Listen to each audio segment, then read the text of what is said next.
भारत से पहले इस देश का क्या नाम था? अपने देश का नाम भारत से पहले क्या था? किसी को पता है? किसी को नहीं पता। अपने देश का नाम भारत से पहले अजनाब वर्ष था। जब महाराज भरत राजगद्दी पर बैठे तब से अपने देश का नाम भारत पड़ा। अरे भरत महाराज को राजा बना करके ऋषभदेव जी भरत जी को राजा बनाए और चल दिए। संन्यास सब ले लिए। पहले तो ऐसे ही सबके सामने अपने आप को पागल जनवाते थे। सबके सामने अपने आप को पागल जनवाते थे। कभी मुंह में पत्थर भर लेते, कभी कुछ रख लेते, उल्टा सीधा काम करते, कभी कीचड़ में जाके लौटने लगते। सबको घृणा होने लगी। फिर बाद में मलमूत्र का भी त्याग कर दिया। उसके बाद इनके अंदर से दिव्य महक निकलती थी। ऋषभदेव जी के अंदर से एक दिव्य महक निकलती थी। वह 40 कोस तक जाती थी। 40 कोस। 40 कोस समझते कितना किलोमीटर?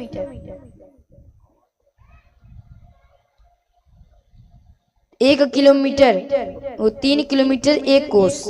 1 कोस 3 किलोमीटर। 3 गुणे 40 कर दो, कुल 120 किलोमीटर। कुल 120 किलोमीटर। 120 किलोमीटर दूर तक, चारों तरफ से 120 किलोमीटर।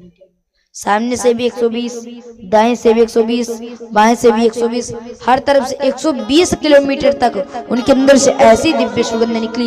120 किलोमीटर तक जाती थी। उनके पास 9 सिद्धियां आ गई। प्रणाम करने लगी, बोली हे प्रभु अपने चरणों में जगह दे दो, अपने चरणों में जगह दे दो। लेकिन प्रभु ने एक भी सिद्धियों को अपने पास भटकने नहीं दिया, सबको भगा दिया। महाराजा भरत राजा बने।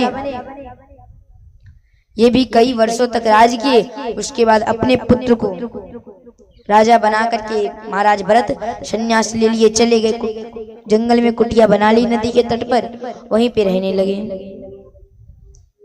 एक दिन सूर्य देवता को महाराज भरत एक दिन सूर्य देवता को अर्घ दे रहे थे। सूर्य जी को जल दे रहे थे सूर्य देवता को। तभी उन्होंने देखा कि एक हिरणी जल पी रही है। एक हिरणी जल पी रही है। तभी अचानक सिंह की दहाड़ सुनाई देती है। वह हिरणी गर्भवती है और पानी में कूद जाती है। डर के मारे पानी में कूद जाती है। कूदने से वह गर्भवती थी तो बच्चा बाहर आ जाता है। उसका अंत हो जाता है, उस हिरणी का अंत हो जाता है। यह भरत जी देख रहे हैं। भरत जी देख रहे हैं। भरत जी ने सोचा मेरे सामने यह हिरणी मरी, मुझे इसका तो पाप लगेगा ही कि मैंने बचाया नहीं, और मेरी आंखों के सामने इसका बच्चा भी मर रहा है। और अगर इसका बच्चा मरेगा, अगर इसका बच्चा मरेगा तो मुझे दिक्कत होगी, मुझे और बड़ा पाप लगेगा, और पाप लगेगा। तो जल में थे ही तो निकालने के लिए आगे गए, उसके पास गए और उस हिरण के बच्चे को सुरक्षित बाहर निकाले, फिर उसको साफ सुथरा किए। वह हिरण का बच्चा भरत जी को ही अपनी मां समझने लगा। भरत जी को ही अपनी मां समझने लगा। लाड प्यार ज्यादा बढ़ गया था और उस गांव से दूध मांग के लाते, तब पिलाते थे, नरम नरम घास तोड़ के खिलाते थे। और जब पूजा करने बैठते थे तो आकर के चाटने लग जाए। जब वो चाटने लगे तो डांट देते, जब वो डांट देते तो मुंह फुला करके बैठ जाता।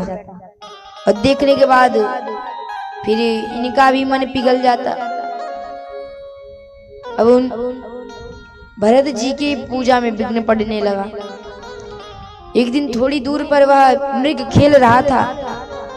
वह मृग थोड़ी ही दूर पर खेल रहा था कि अचानक कई मृगों का झुंड आया और उसी में शामिल होकर के वह भी चला गया। वे दिन रात उसी के बारे में सोचते रहते थे, कहाँ गया, क्या कर रहा होगा, कुछ खाया होगा कि नहीं, कुछ पिया होगा कि नहीं। उसी के बारे में दिन रात सोचते रहे। एक दिन समय आया तो अपनी उस मनुष्य शरीर को त्याग करके उसी मृग का ध्यान कर रहे थे, तो उसी मृग योनि में वापस चले गए। उसी मृग योनि में वापस चले गए। उसके बाद कुछ समय तक उस मृग योनि में रहे, फिर उसको भी त्याग दिया। लेकिन देखिए प्रभु की असीम कृपा, तब का ऐसा प्रभाव, मृग योनि में भी इन्हें अपना भरत चरित्र याद था। मृग योनि जब संपन्न भई, फिर दोबारा इन्होंने मनुष्य योनि में जन्म लिया। मनुष्य योनि में जन्म लिया। अब देखिए, अब इनका भरत जी का जन्म हुआ तो ये 7 भाई थे। ये 7 भाई थे, तो इनमें से तो सब के सब पढ़ लिख कर विद्वान बने, लेकिन इनको एक गायत्री मंत्र तक नहीं याद हुआ। घर वालों ने नाम इनका, इनके पिताजी ने, माताजी ने नाम रख दिया जड़ भरत। जड़ माने मूर्ख। और ये चाहते भी थे कि जगत में ये पागल साबित हो जाए सबके सामने। जड़ भरत के रूप में भी इन्हें अपना पूर्व जन्म याद था, योनि का भी और भरत योनि का भी, दोनों योनियां याद थी। प्रभु की असीम कृपा, इसलिए कहा जाता है प्रभु की सेवा करते रहिए, प्रभु की सेवा करते रहिए। जब ये मनुष्य योनि में थे, भरत योनि में थे, तो इन्होंने क्या किया, मृग का ध्यान कर रहे थे, जिसकी वजह से मृग योनि मिली। इसलिए मरते वक्त आप जिसका ध्यान करोगे उसी योनि में जाओगे। ऐसे एक बार श्री हरि और श्री नारद जी परीक्षा लेने के लिए आए। एक सेठ के पास पहुंचे, एक सेठ के पास पहुंचे। अब देखिए, सेठ जी के पास अब पहुंचे, बोले भिक्षान देहि, ब्राह्मण का वेश धारण किए थे, बोले भिक्षान देहि। सेठ क्रोध में आ गया, बोला भाग जाओ यहाँ से, जब देखो तब यहीं चले आते हो हमारे पास। तब प्रभु ने आशीर्वाद दिया, बोले जाओ तेरा धन दौलत बढ़ जाए, खूब बढ़े, खूब धन की प्राप्ति हो। यह आशीर्वाद दे दिया। फिर आगे चले, एक बूढ़ी माता का घर था, बोली भिक्षान देहि। तो बूढ़ी अम्मा बोली कि प्रभु जी हमारे घर पे तो कुछ खाने को है नहीं, बस हमारे घर पे एक गाय है, हम उसी का दूध पी करके जीवित हैं इस वक्त। 5 मिनट रुकिए, 5-10 मिनट, हम दूध निकाल करके लाते हैं, तब आपको देते हैं, तब आप वही पाइएगा। उन बूढ़ी माता के यहाँ कुछ था नहीं, बस वही दूध के अलावा, तो वही दूध ही ला करके प्रभु को ताजा ताजा पिलाया। प्रभु ने जब दूध पिया, आशीर्वाद दिए। क्या दिए? बोले जा तेरी गाय मर जाए, जा तेरी गाय मर जाए। नारद जी सोच में पड़े कि ये आशीर्वाद दे रहे कि श्राप दे रहे हैं। नारद जी पूछे कि हे प्रभु, उस सेठ ने तो आपको कुछ नहीं दिया, आपने आशीर्वाद दे दिया कि जा तेरा धन दौलत बढ़ जाए। जब इस माता जी ने आपको दूध पान कराया और आप कह रहे हैं जा तेरी गाय मर जाए। प्रभु ने कहा कि मैंने हाँ आशीर्वाद तो ऐसा दिया है दोनों को, लेकिन मैंने उसको क्या आशीर्वाद दिया कि उसकी खूब धन दौलत बढ़ जाए। जब उसका धन दौलत बढ़ जाएगा, मैंने देखा उसके बच्चे होने वाले नहीं। जब उसका धन दौलत खूब बढ़ेगा तो मरते वक्त वह उसी के बारे में सोचेगा, अरे राम राम मेरे धन दौलत का क्या होगा, मेरे धन दौलत के क्या होगा, कहाँ जाएगा, कौन इसका क्या उपयोग करेगा, कोई नहीं पता। और उसी धन दौलत के चक्कर में जब वह मरेगा धन दौलत का याद करके, तो वह दोबारा इस 84 लाख योनि में दोबारा भटकेगा। बोले फिर इसकी गाय क्यों मार डाली? बोले जब इसकी गाय मर जाएगी तो अगर जिंदा रहेगी तो मरते वक्त इसको सुध आएगी कि मैं मर जाऊंगी तो मेरी गाय को कौन देखेगा। मैं मर जाऊंगी तो मेरी गाय को कौन देखेगा, तो यह दोबारा गाय योनि में जन्म लेगी। जब इससे पहले इसकी गाय ही मर जाए, रहेगी बच्ची अकेली ये, जब इससे पहले इसकी गाय मर जाएगी तो मरते वक्त मेरा ध्यान करेगी, इससे यह मुझे प्राप्त हो जाएगी। बोलो राधे राधे। इसलिए प्रभु का ध्यान सदैव करते रहो, इसलिए प्रभु का ध्यान सदैव करते रहिए। अरे भरत जी को जड़ भरत जी का स्वरूप इनका पूरा याद था, पूरा चरित्र इनको याद था जड़ भरत जी को, अपना पूर्व चरित्र। अब माता पिता एक भी मंत्र गायत्री मंत्र तक नहीं याद हुआ, इसलिए इनका नाम जड़ भरत पड़ गया। कभी पढ़े लिखे नहीं, कभी पढ़े लिखे नहीं। माता पिता बालक है साथ में रखे रहे। जब भाभी आ गई तब भाभियों को जलन होने लगी इनसे। जब इनकी भाभी आई तो इनको जलन होने लगी जड़ भरत जी से। सोचने लगी यहीं बैठे रहते हैं, कभी कोई काम तक नहीं करते, अब सारा घर का खर्चा हमारे स्वामी ही उठाते हैं, ये तो कुछ करते नहीं, ये तो कुछ करते नहीं। तो इनके भाइयों से कहा कि अब आप इनको कहीं और भेज दीजिए, इनको घर से तो हटा ही दो। बोले ठीक है, देखते हैं कुछ, लेकिन भाई ये क्या करें। बोले कोई बात नहीं, एक काम करते हैं, खेत में रखवाली के लिए लगा देते हैं। जड़ भरत जी को खेत में रखवाली के लिए लगा दिया गया। बोले उनके भाई जड़ भरत जी के कि बाप हमेशा रात और दिन यहीं रहिए, आपके लिए भोजन वस्त्र आदि सब हम यहीं भिजवा दिया करेंगे। बोले ठीक। अब वो खेत की रखवाली करने लगे। अब खेत की रखवाली कैसे कर रहे हैं, इतने भी पशु पक्षी हैं, क्या कह रहे हैं उनसे, देखो यह खेत हमारा है, यहाँ पे सिर्फ हमारी मर्जी चलेगी। यह खेत हमारा है, यहाँ पे सिर्फ हमारी मर्जी चलेगी, हम जो कहेंगे वही होगा। और जितने भी पशु पक्षी थे सबसे कहते सब के सब आओ और खेत में पेट भर के खाओ, यहाँ मर्जी सिर्फ मेरी चलेगी। पहले एकदम हड़का करके मेरा खेत है, सभी पशु पक्षियों से कहते हैं देख लो मेरा खेत है, यहाँ मेरी मर्जी चलेगी, मेरी मर्जी चलेगी, तो इसलिए अब सबके सब आ जाओ पेट भर के खाओ। पशु पक्षी भी एक बार सोच लिए कि अब तो इस खेत में खाने को कुछ नहीं मिलेगा, लेकिन बाद में बोले कि आओ पेट भर के खाओ। जितने भी पशु पक्षी थे पूरा खेत चर डाले। अब घर वाले परेशान होकर के इनको घर से ही निकाल दी कि भाग जाओ यहाँ से। भरत जी अब चले गए। एक डाकुओं का सरदार था, उसे कोई संतान नहीं थी, भद्रकाली का बड़ा उपासक था, भद्रकाली का बड़ा उपासक था।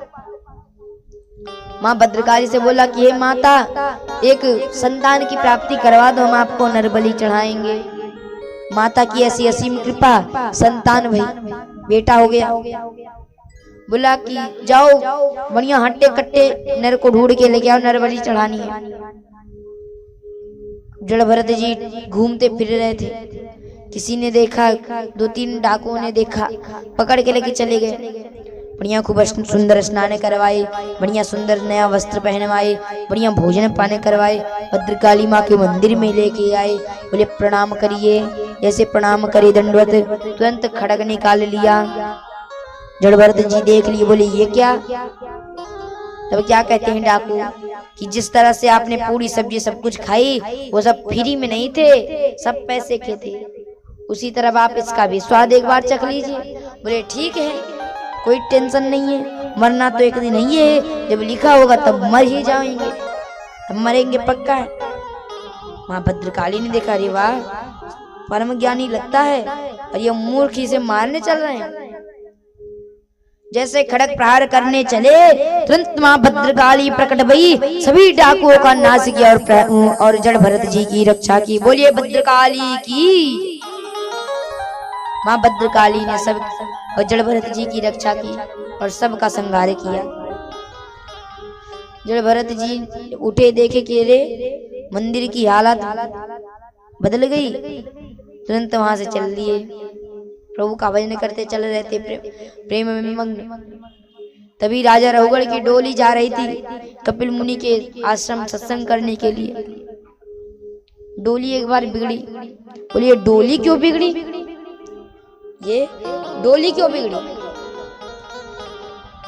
तब बताते हैं कि महाराज हम चारों कुम्हार में से एक कुम्हार की तबीयत थोड़ी बिगड़ी हुई है। बोलिए अच्छा जाओ देखो किसी और व्यक्ति को देखो, अगर वह ठीक ठाक हो तो लेके आज लगा दो। जड़ भरत जी एकदम हट्टे कट्टे दिखे ला के लगा दिया। जड़ भरत जी पकड़े हैं डोली को, नीचे देखते हुए चल रहे हैं कहीं पैर के नीचे कहीं चींटी या चींटा ना आ जाए। अचानक से एक भी चींटा दिखाई पड़े तुरंत कूद जाए कंधे पे डोली, तुरंत डोली बिगड़ जाए। रहुगढ़ का माथा खराब। बोले क्या हो रहा है?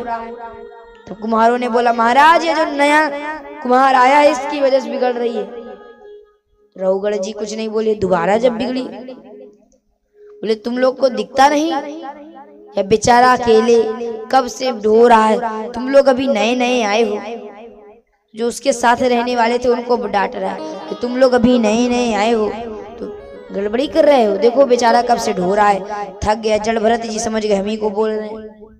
जड़ भरत जी कुछ नहीं बोले। जड़ भरत जी को रहुगढ़ ने बुलाया। बोले इधर आओ, तुम तो इस पृथ्वी के भार हो, तुम्हें आज खत्म कर देंगे। तो जड़ भरत जी ने कहा देखिए भार तो वह होता है जो ढोया जाता है। तो रहुगढ़ जी ने कहा यह बताइए क्या आप कपिल मुनि हैं? बोले कपिल मुनि तो नहीं, हमारा नाम जड़ भरत है। पूर्व चरित्र सुना दिया। काफी लंबा उपदेश चला जड़ भरत जी का और रहुगढ़ का। तब रहुगढ़ कपिल मुनि के आश्रम में जाते हैं।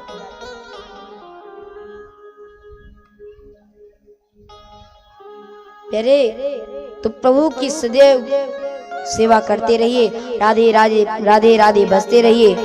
प्रभु की सदैव सेवा करते रहिए, राधे राधे बजते रहिए। हमने बताया राधे राधे जपो चले आएंगे बिहारी, आएंगे बिहारी चले आएंगे मुरारी।